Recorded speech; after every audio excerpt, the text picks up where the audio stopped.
Okay, we're in chapter 17 in the Gevruras Hashem, the Moral of Prague. On the Posuk, Vatiftach v'tereos hayeled. We left off, she opened the basket, and the Torah says, and she saw the child. So the Gemara explains, if the Pasuk reads as we're interpreting it to mean, it should say, she opened the basket and she saw the child. But it doesn't say that. It says, Vatir ehu es hayeled.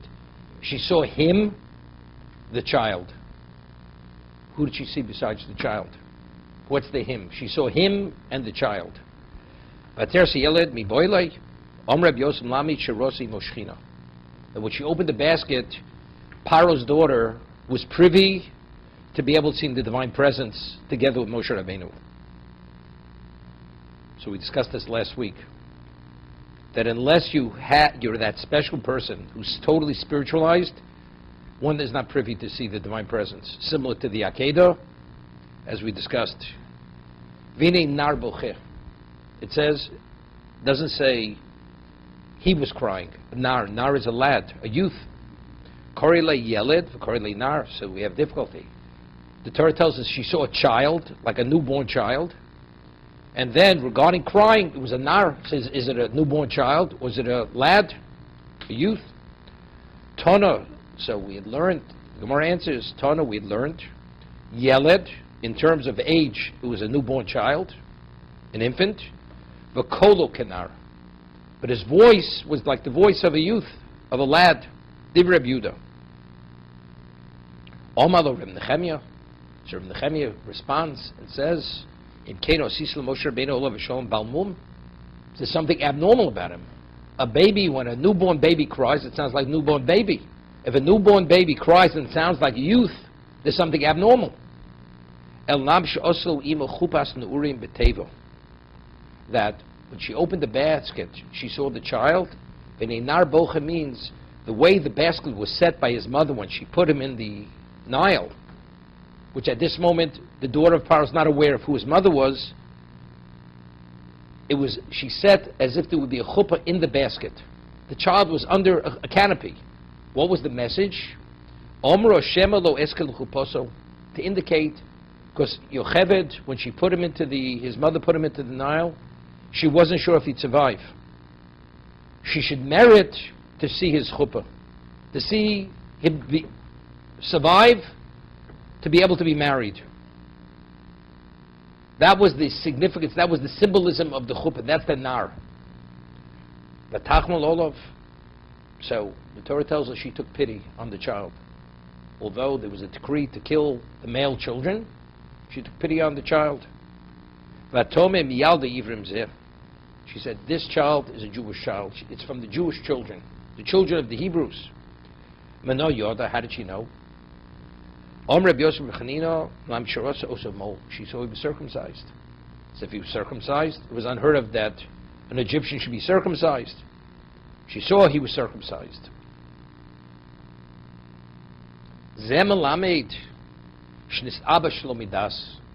That she prophesied, not really knowing.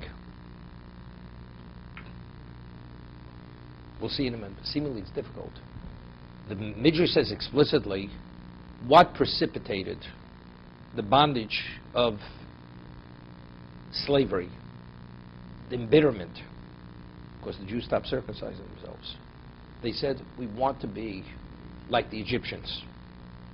So God says, you want to be like the Egyptians? You're going to see the way they're going to treat you.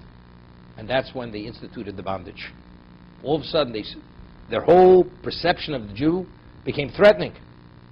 So what happens when the non-Jew feels threatened by the Jew? He puts in all kinds of decrees and limitations to protect himself and his society. So she saw the child was circumcised. Therefore, that was the indication he was what? He was a Jew. But Jews didn't circumcise themselves. So how did Paro's daughter, actually Moshe was circumcised. Why was he circumcised? Because he was born circumcised. Moshe Rabbeinu was never circumcised. He was one of the few handful of people in history that were born without a foreskin. But nevertheless, circumcision represented the Jew, but it didn't represent the Jew. So how do we understand it? Now, the Jew was always identified as the one who was circumcised. The Jew has a covenant with God. What is the covenant with God? What is the covenant engraved in our flesh? Circumcision. So even though Jews didn't circumcise, but what is Jew, Hebrew, and circumcision are synonymous. Now, why are Jews called Ivri? Because they descend from Avram Avinu. Avram was called Avram Ivri. He took on the world single-handedly. What does the Jew represent? The Jews take on the world. Even though in number they may be minuscule, but the world is irrelevant to them. Could be this is even part of the anti-Semitism. That's the perception of the Jew. The Jew is a lone goer, so to say. So therefore, he's miyaldehu ivrim. Circumcision goes back until Avram was circumcised. Nobody was ever circumcised in existence. He's miyaldehu ivrim. He was circumcised, even though Jews don't circumcise themselves. But who was Avram? Avram was a world-renowned person. And what was his power? Where did his power lie? He took on the world single-handedly. And what was he? He had a special covenant with God. What was that covenant? Circumcision. The covenant was rooted in circumcision.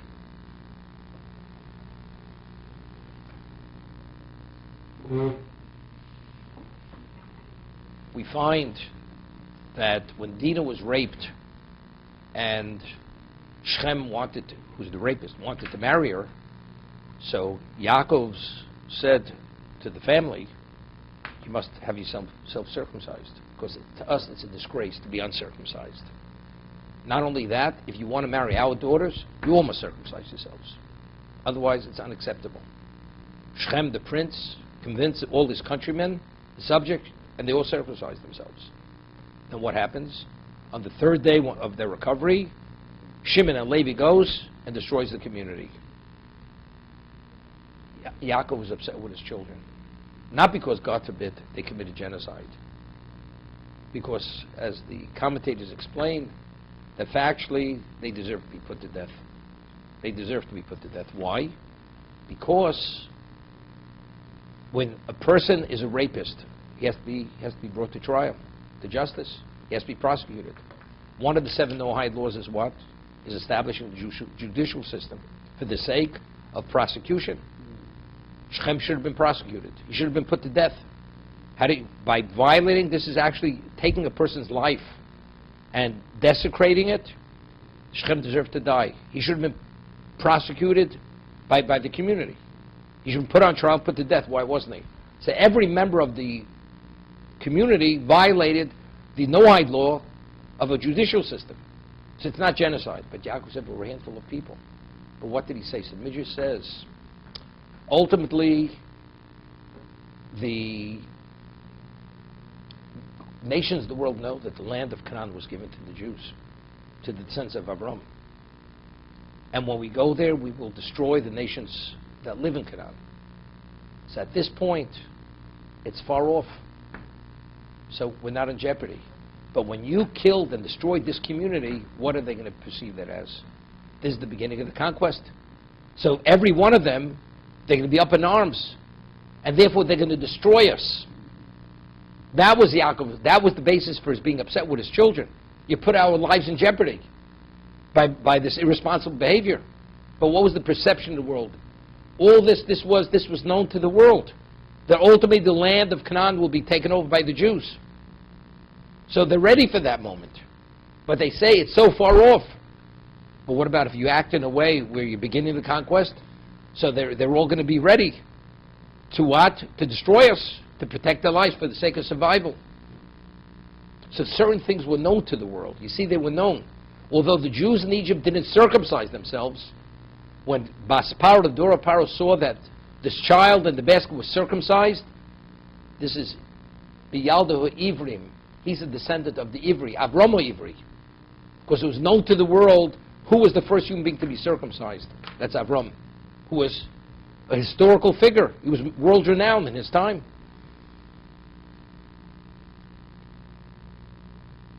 Zenofel ve'nachen nofel.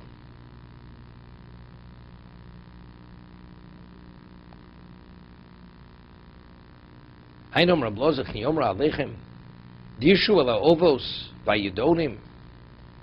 They approach us, they say, you should seek out the soothsayers, all these divinators. Hamahagim Tzofim Veinim Yodim Matzofim. They express incantations. They don't even know the significance of these incantations. Mahagim Veinim Yodim Mahagim Rusha Moshin Shel Shirot B'Mayim Nilke. They had seen in their vision, in their astrology, or through their divination, that the Redeemer of Israel will be smitten by water. So that's why they issued a decree that all Jewish children should be drowned, should be thrown into the Nile. But they didn't understand what that meant. What did that mean? It meant that ultimately Moshe, he will not enter into Canaan because he struck the rock rather than spoke to the rock. But they interpreted me, no, his demise will come through water.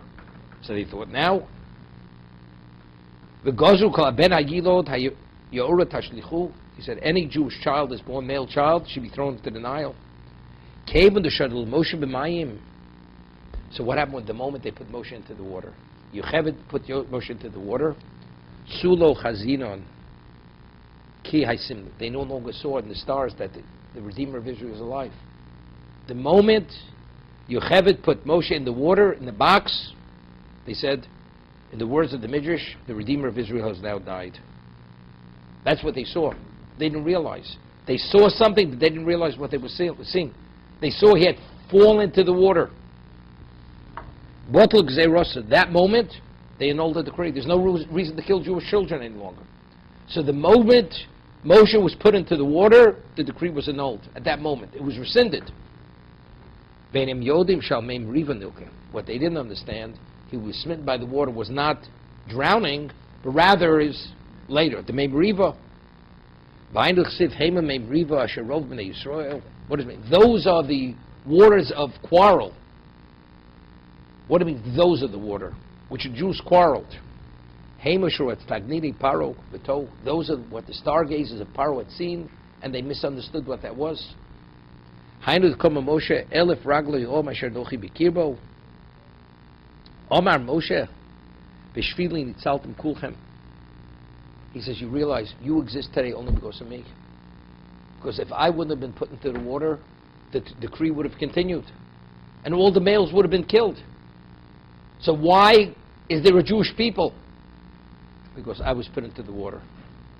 Because when I was put into the water, the stars that were red says, the Redeemer of Israel has come to an end. He no longer is alive.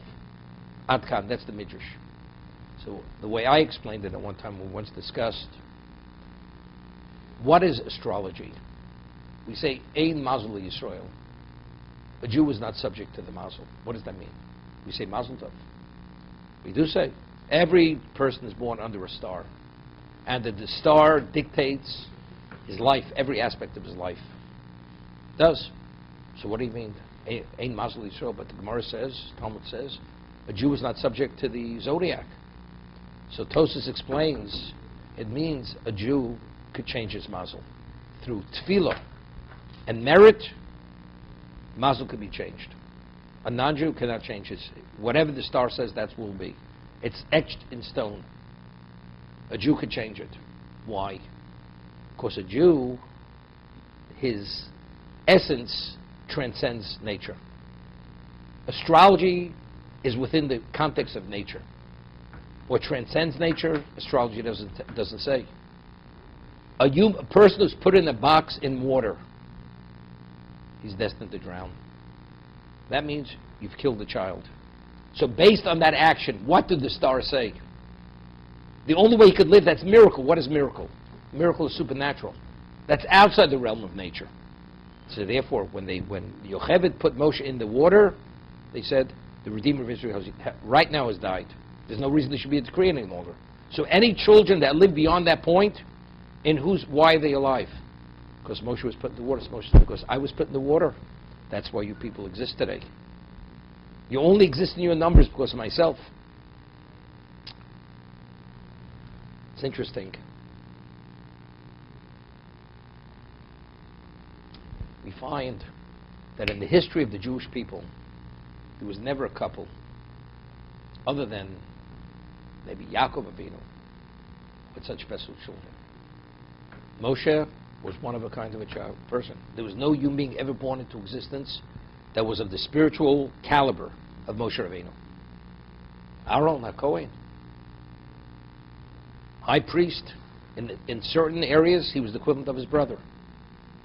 Miriam HaNeviah, the wellspring was the merit. One couple should merit such 3 special children. It's unheard of. Unheard of. And Moshe is the equivalent of 600,000. It's unheard of. How does one couple merit such special children? What's the secret?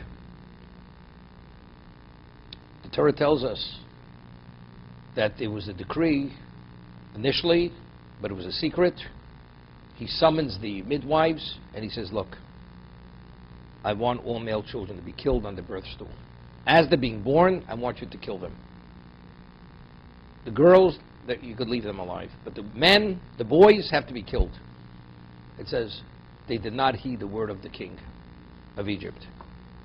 And they, not only did they not kill the males, they fed them and sustained them. So therefore, and then subsequently, when Paro finds out that the males are not dying, which evidently they're not heeding his command, that's when he issued the decree. They should be thrown into the water. So, but it took a while. If you have children being born, 6 minimally in each birth, each litter. So during this period, how many Jewish children were born? Who knows? Hundreds of thousands of children could have been born. In whose merit were they born? Because it says because they feared God. Yocheved and Miriam feared God. So in whose merit? Why is there a Jewish people? Because of Yocheved's Yerushalayim. Right? Because they feared God. So it comes out, the Ohr HaChaim HaKadosh says, so since the numbers that existed was rooted in the fear of Yocheved and her daughter Miriam, and Miriam being the daughter of Yocheved, it's her influence, therefore they merited to have a son who's the equivalent to the whole Jewish people. Because since due to them there is a Jewish people, therefore they merited a son to be the equivalent of Jewish people. That's how Ohr HaChaim HaKadosh explains it. But it goes, now with what the Maral is saying, it goes one step beyond that. Yocheved put her child in the water. She didn't know whether he would survive or not. Was there going to be a miracle or not? Regardless of what kind of box she fashioned for him, it was basically the child would drown. So putting him in the water, what did the zodiac say, the stars say? He died. So it comes out, not only did Yocheved merit to be the one to save the Jewish people, her son is the cause that there's a Jewish people. Because why was the decree annulled and rescinded? Because they believe he died at that moment. Now you could understand, maybe, Bas Paro, as we said, she was a very special woman. She bathed to cleanse herself from the idolatrous ways of her father. And why did she merit to save the Redeemer of Israel, which ultimately is the one who receives the Torah? She must have you bring merit to the meritorious. But factually, after she saved Moshe, why did the father give her a problem? Jewish children not supposed to save. The answer is she didn't know this was the child when he was put in the water. It caused the astrologers to believe that the Redeemer of Israel was saved. That's understanding. That's why the famous Midrash, and this is the story with Bilam, how did Moshe Rabbeinu receive his speech impediment? He was sitting on the lap of Paro, and he loved him more than a grandchild. That's how much he loved. And then afterwards he took the crown of his grandfather, took it off his head and put it on his head. Bilam, being one of the advisors of Paro, of the king of Egypt, sees this, and Bilam was an ordinary person. He immediately understood what this meant. He says to Paro, this child ultimately will topple Egypt and destroy Egypt. The removal of the crown from your head, putting on his head, means he will dethrone you. So Paro says, nonsense. He's a little child. Does he understand? This child understands. He knows exactly what he's doing. It's impossible. He says, okay, we'll run a test. Bring a plate of gold nuggets and bring a plate of hot coals. A child of his age shouldn't be able to discern. He should go for the hot coals because it's warm, it glows. We'll see if he goes for the nuggets or he goes for the hot coals. Sure enough, he's going for the gold. So he's exposing himself. So that would indicate that when he took the crown off Paro's head, he knew what he was doing.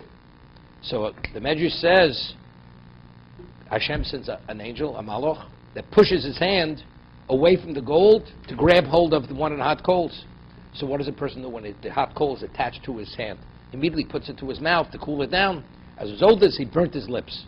And this is why he had the speech impediment. Okay? This is the understanding. But that's the reason why. Paro didn't understand that that is the Redeemer. Because the moment Moshe was put by his mother into the Nile, Meis Mashim Shel Yisrael, the Redeemer of Israel, died at this moment. So therefore there was no connection. And therefore Bas Paro had no problem raising the child for that reason. Bas Paro maybe knew. She knew who he was. But her father didn't know who he was. The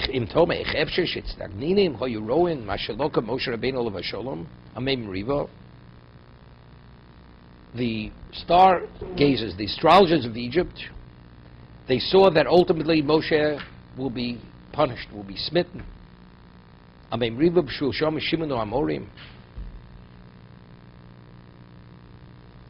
They saw smitten, but they didn't see the cause, the reason, why. Because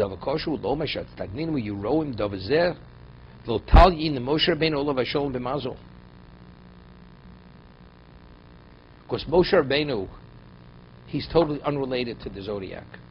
As Moshe. He's interesting. He's saying it differently. Within the same context, but differently. Why weren't they able to see the cause? Sometimes you could see in a very definitive way every aspect of a person's life. But the star couldn't see this. Why didn't they see that? Why did Moshe Rabbeinu strike the rock? Why? That had to do with his spirituality. Because he held that the behavior was unacceptable. When he failed, it was within a spiritual context or a physical context. It was based on his dimension of person. He said, Hashem says, you could have sanctified my name, and you, by not talking, you striking, you did not sanctify my name. So in what context are we speaking the failing? Sanctification of Hashem's name? That's unrelated to the mazel. That's outside the mazel. Therefore, that reading, that mazel doesn't reflect that failing. He says he's going to explain it why. What the astrologers saw, they saw something which is contrary to Moshe's being. Water and Moshe cannot coexist. That's what they saw. Water is what is the demise of Moshe. Whoever this Redeemer will be. Moshe had always issues with water. When he was first born, he was put in the water. If not, why was he put in the water? He was put in a state of danger. If not for the miracle, he would have drowned. So there was water issue. Later, when he struck the rock, again it was an issue with water. All they saw was that Moshe and water cannot coexist. Because of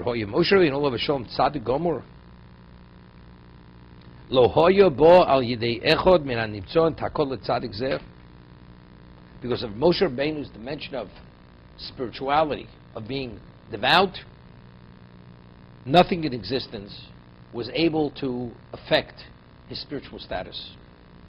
Chutz min hamayim. Water could. Water had some relevance to Moshe Rabbeinu. Any other aspect of physicality could not diminish Moshe. Water was able to diminish him. Shoy mistag Moshe atzmo kashi izbar od izbar l'mal barichus. He says, well, he's going to explain this. Uleficher b'takal Moshe ben alavasholem alamayim. V'lo ro inyan amriva b'feirush. But they did not see definitively the cause, what water had relevance to Moshe. Rak sharo esnagdus hamayim. Moshe cannot live, cannot coexist with water. So how did they understand that to mean? He's going to drown. Moshe olav hasholem. It's interesting. Who split the sea? Moshe. Of course, it was a miracle. Moshe goes, the sea splits. Water does not stand in the presence of Moshe.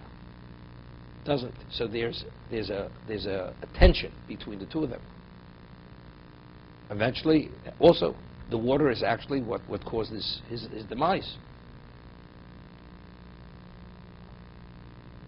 It's interesting. We say that Torah is nimshul kamayim. Gemara cites many psukim that water is the equivalent. Torah is the equivalent of water. And who had the greatest capacity for Torah? Moshe Rabbeinu. It's interesting. In the physical sense, water, which is the source of life, that and Moshe were contrary to one another. But in terms of the spiritual water, what sustains the spirituality, which is the equivalent of water, which is the source of the spiritual life, Moshe cannot coexist with water.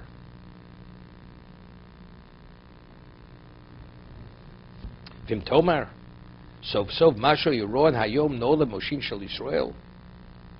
They saw today the Redeemer of Israel was born. So what did they do that day? Not only did they throw the Jewish children to the Nile, they said, we're not sure, maybe a Gentile, maybe an Egyptian. So all children were thrown into the Nile that day. In Cain, they said, today the Redeemer of Israel is born. It seems to be. It's within the stars. The stars communicate regarding the Gula. Gula, it was impossible to escape from Egypt.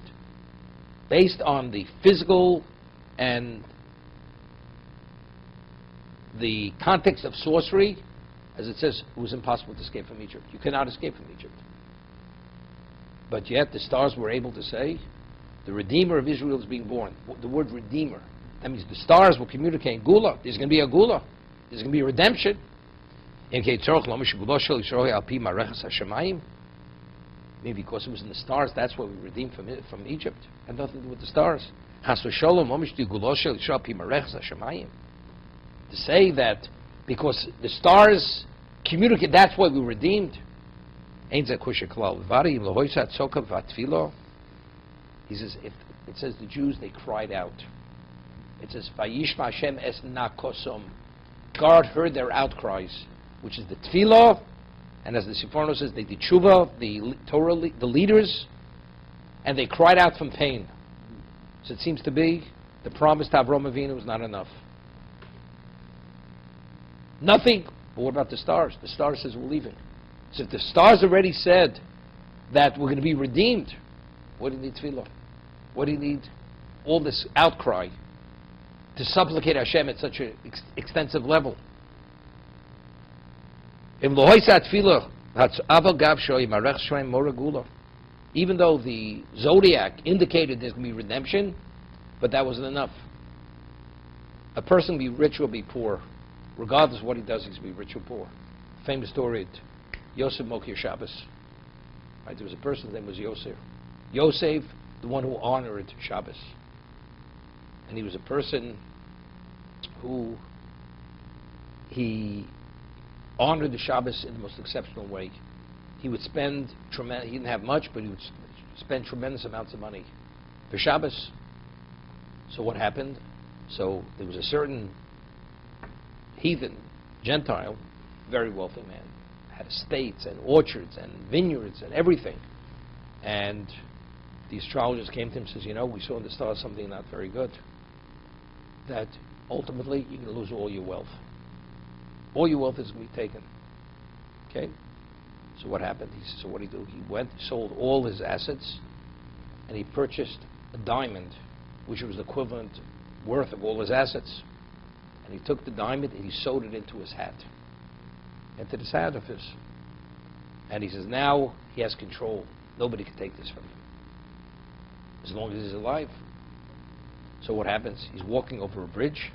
Suddenly a gale wind comes, blows his hat off his head, into the river. Everything's gone. In one moment, he's reduced to poverty. He has nothing. All his wealth was that diamond. What happens? A large fish comes by, swallows up the hat with the diamond, or the diamond from the hat. So every week, the fisherman knew that there was a Jew by the name of Yosef. He was the customer. So the fishermen, they caught this very large fish, and it already was right before Shabbos, 2 hours before Shabbos. And they're still, if they don't sell the fish, it's going to rot.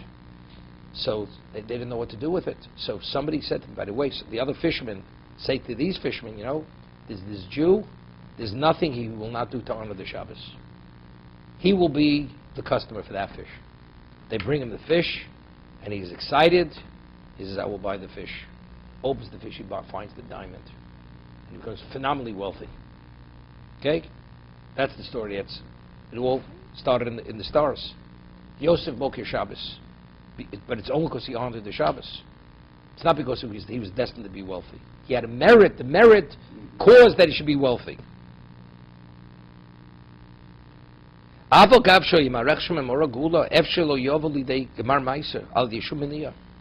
If the stars say something, any little thing could set it off that it's not going to happen. He says, proof of it. Paro was an expert astrologer, and he had the most expert astrologers. So if the stars say there will be a redeemer, how could he interfere with it? So evidently, even if you're the expert in astrology, it doesn't necessarily have to play out. It doesn't have to evolve, as the stars say. Human intervention could stop it. So if human intervention could stop it, so if a person is not worthy, definitely could stop it. So that means you need other things to guarantee that what the stars say should come to fruition. What did we need? We needed tefillah, and we needed noka. We needed tefillah. We had to cry out for Rachmei Hashem, for God's mercy. What you see in the stars, it's not absolutely clear. Doesn't necessarily. It probably will be, but it may not happen. Paro was playing on that one. If we killed the Jewish males, maybe we'd be lucky enough to kill the Moshe Shel Yisrael, the Redeemer of Israel.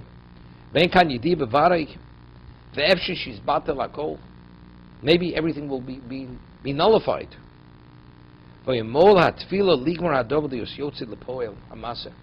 not the stars itself. There was a worthiness on our part. We participated to bring that to fruition. Masharoi, stop for a moment. Just read last week's reading. Hashem promises Avram everything under the sun. You'll be great, you'll this. The land of Canaan will be yours. He says, what's it all worth? Ben Meshach Basi, Yerushosi, my administrator, he's going to be my heir. I'm not going to have a child. So Hashem says, no. The child that will leave your loins will be your heir. Not Eliezer, domestic Eliezer. Not Eliezer who comes from Damascus. It will be your own child. Right? Why did Avram question it? And it says, V'yotzei achutza. He took him outside his tent. So one interpretation is, what does it mean? He took him outside, he took him above the stars. He says, or V'yotzei, he says, you have to ignore your astrology. Avram was an expert astrologer. The stars said, Avram ein lo ben. Avram will not have a child. Sarai ein lo ben. Sarai will not have a son. He says to Hashem, look. He says, it's true. Avram ein lo ben. Sarai ein lo ben, but Avraham will have a child. Sarah will have a child. What's the problem? Why was Avram so fixed on the stars?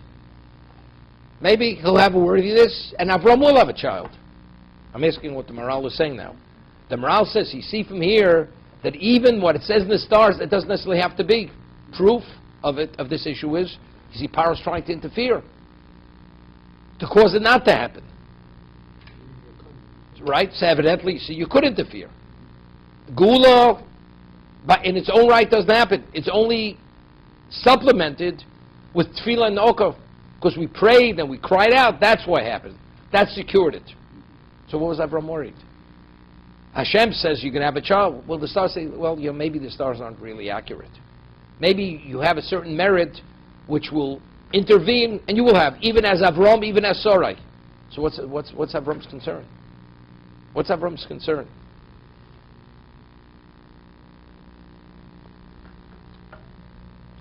You appreciate the question I'm asking. So I'm thinking, maybe. I was thinking this. This is a more basic question to ask. Hashem says to Avram originally, Lech lecha mi'arzcho, you'll have children. Now you will have children. Does Avram think for a moment, Chas v'sholom, God reneged on his promise? He didn't renege. So if he didn't renege, so it's irrelevant what the stars say. The stars say, I want to. It's irrelevant what the stars say. I mean, who created the zodiac? Right? God. So what, God can't override the zodiac? Right? I mean, what's exactly his issue? What's his question? What was Avram's concern? The Meshik Beishi Yorish Osi, Damesik Eliezer. The only time Eliezer is referred to as Damesik, what is the meaning of the word Damesik? Damascus. That's one interpretation. Why is it relevant to know that he came from Damascus? And if he came from Afghanistan, would it make a difference? Right? So Rashi cites the Gemara in Yuma. The Gemara says Damesik is really Dotriko. It's an acronym. Dole umashkemi Torah Sosharabo. That all the Torah that Avram learned was communicated to Eliezer, and Eliezer was able to draw from that wellspring to disseminate all the Torah of his Rebbe. You hear? Okay. You have to comprehend it. Right? He was able to disseminate all the Torah of his Rebbe. But why is that important for us to know at this moment? He says, Damesik Eliezer will be my heir. Because the Gemara says, if you teach a person Torah, it's like you bore him. So now he has a question. Maybe the child that God promised me is my spiritual child. That's what only here he's referred to as Damesik Eliezer. That was his question. So if that's the case, I have no problem. Now things are very good. Of course God could change the zodiac. But maybe over here, Avram ain't lo ben because he has a spiritual son. And the spiritual son is the equivalent of the sun. That was Avram's concern. Hashem says, no, you will have a physical child. The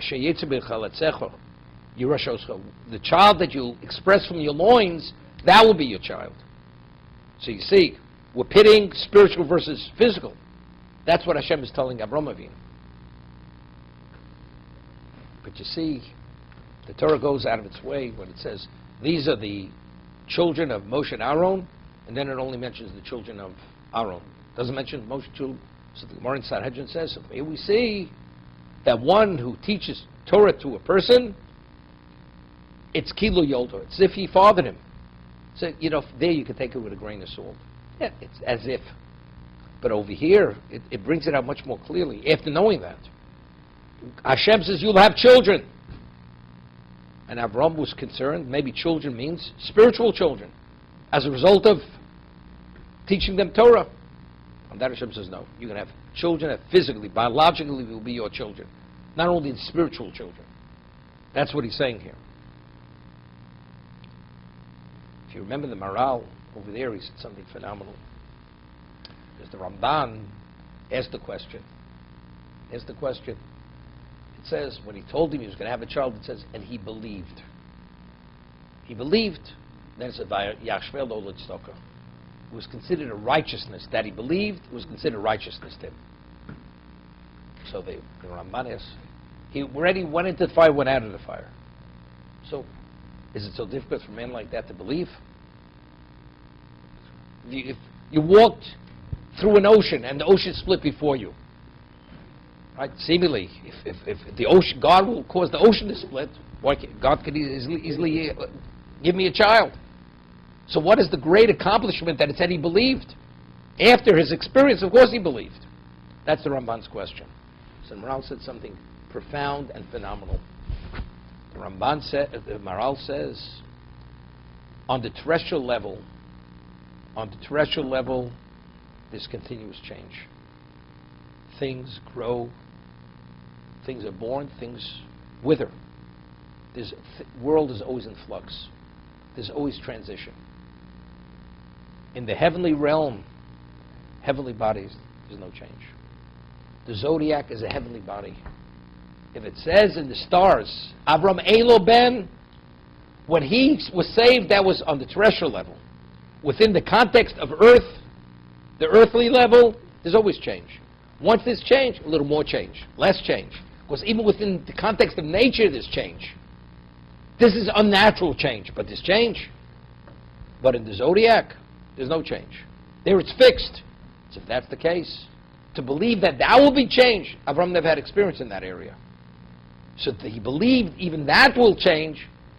So this was considered a righteousness that he believed. That's Vayeira. That's the morale of Prague. Because that's etched in stone. That is never change. Took him out of his tent. That has no relevance to you. Avram ein lo ben, Avram yesh lo ben. You'll have the child.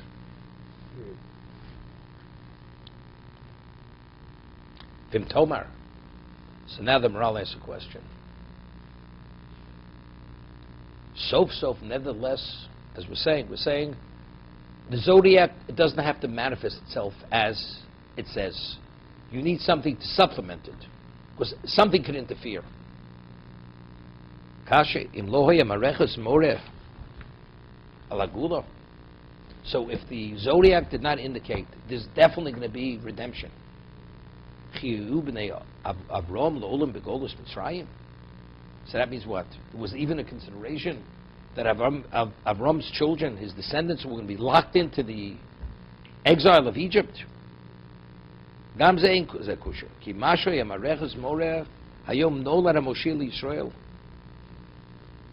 What the zodiac said, the Redeemer of Israel is born today. It's a proper preparation. We're putting the dynamic of Gula in motion. To make it easier, the Gula should manifest itself. They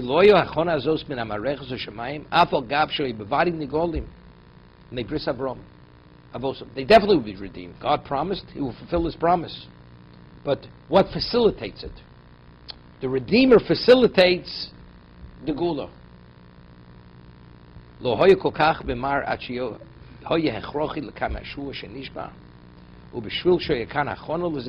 He says, normally, if there wouldn't have been a dynamic put in place in motion, it may have been delayed. It could have taken 400 years. We were out after 210 years. Why did it take place exactly at that moment and a moment later? Because whatever was needed in advance was set in motion, it should happen at the right moment.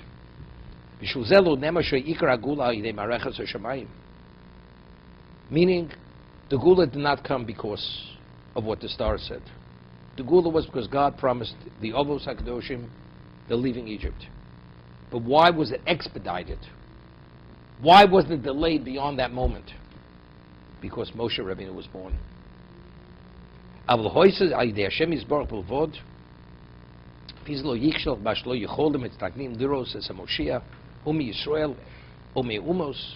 They didn't know whether he was Jew or non-Jew.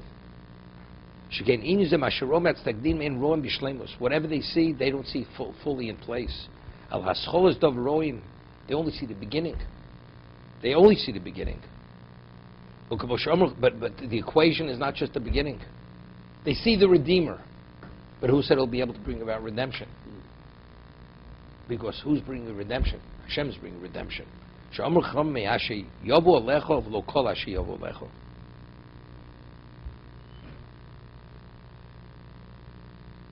It seems to be still, the morale, it's a little contradictory. I mean, the Chazal, there it says, why was it considered a great accomplishment that he believed? Because anything you see in the zodiac cannot be changed. And here we're saying, it doesn't necessarily have to happen. It could be delayed, it could be interfered with. So it's not simple. So how do you reconcile the two, right? That's still that's slightly difficult. It's difficult. Vayigdal Anar says, the Yigdal Hayeled, the child matured, grew up. Batveo Basparo. What does that mean? He grew up. He matured. She needed a nursemaid, so Miriam came to her and said, by the way, because the Gemara says, many of the Egyptian women tried to nurse him. Moshe Rabbeinu would not nurse from them. So she said, I will bring you a Jewish nursemaid. And of course, she brought him Yocheved. She brought her Yocheved the mother. Once Moshe Rabbeinu was weaned, he grew up. So she brought him, Yocheved brought Moshe back to Bas Paro. Vayeira ve'avativeo el Bas Paro, v'dorshu b'medrash, Chov Dalet Chodesh. He was only a woman, a mother nurses a child for 2 years. So how old was he? When he was found, he was 9 months old, right? Because he was born 6 months early and 3 months, 9. So you have maximum 24 months. This is Vayigdal Hayelet. The child matured, he grew up. 22-year-old child is not growing up, right? El Mamit Shoyagodol Shlo Keder Chol Oretz. What does that mean? He matured, he grew in an unusual way. Even though age-wise he was a small child, age-wise, Pirush Gab Yitzchok Siv Vayigdal Hayelet Vayigomal. It says when Yitzchok, it says also when he was weaned, it says the child grew up and he was weaned.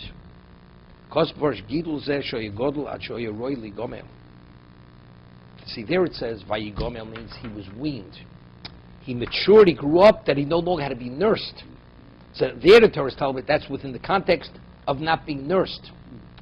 It doesn't mean that Vayigdal means he grew into an adult. Vayigdal, Vayigomal. Vayigomal, weaned, Vayigomel means within the context of being weaned, he no longer had to be nursed. But over here it doesn't say that by Moshe. It says, Vatigdal Yelet. The child grew up. What, 2 years old, that's growing up? So over here it has to mean something else. Doesn't mean the same thing as by Yitzchok. Avol Gidul Hayelet Zeh Shlo Kimnog Shel Olam is out of the ordinary, he grew up. David Nifla Al Moshe Rabbeinu Olav Shalom. Lahoros, this is something out of the ordinary. Whoever a child, 2-year-old child, looks like a grown, like a teenager.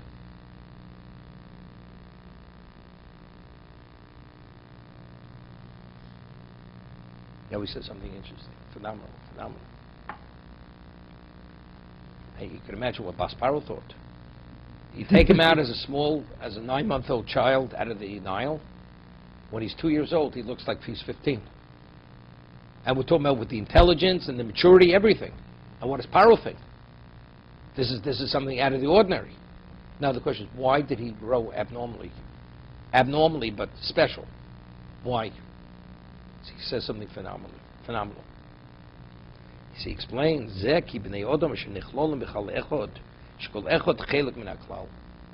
talk about humanity. We're all members of humanity. So what is the grouping? The grouping is called, classification is called humanity. Each person is a member of the human race, humanity, society, civilization. So if you're a component, what does component connote? A detail. Moshe Rabbeinu was not a detail of anything. He was independent of everything. It's like he existed in his own existence. So he was the whole, he was not the detail. So when he developed, how did he develop as? As the whole, not as a detail, not as a component. It's interesting. Therefore, when a person grows, he grows slowly. As a component, because you're only a part, you're not the whole. Component means automatically, innately means you're not the totality. Perfection doesn't lie within you. It may be a perfect component, but it's not perfect in the whole. He was a different dimension of human being. He was not part of humanity. He wasn't a component. He wasn't a part. Now you understand, there's an argument in the Gemara. How tall are the Levium? So one opinion in the Gemara is the Levium were 10 amos in height. 10 amos. Another opinion is only Moshe was 10 amos. He was 10. The rest of them were average height, ordinary height. So again, according to the opinion that Moshe was of unusual height, only him, not his tribe, not Levi. What does that mean? But why? First of all, 10 has a certain connotation. 10 is Asar Maimoros. 10 is the totality of the world. That's totality. That's why he was 10. But he's part of society. He's part of humanity. No. He's in existence unto himself, Moshe Rabbeinu. So what? So therefore, Vayida Layelid. He grew up, not as everybody else develops gradually into that larger being. To be continued.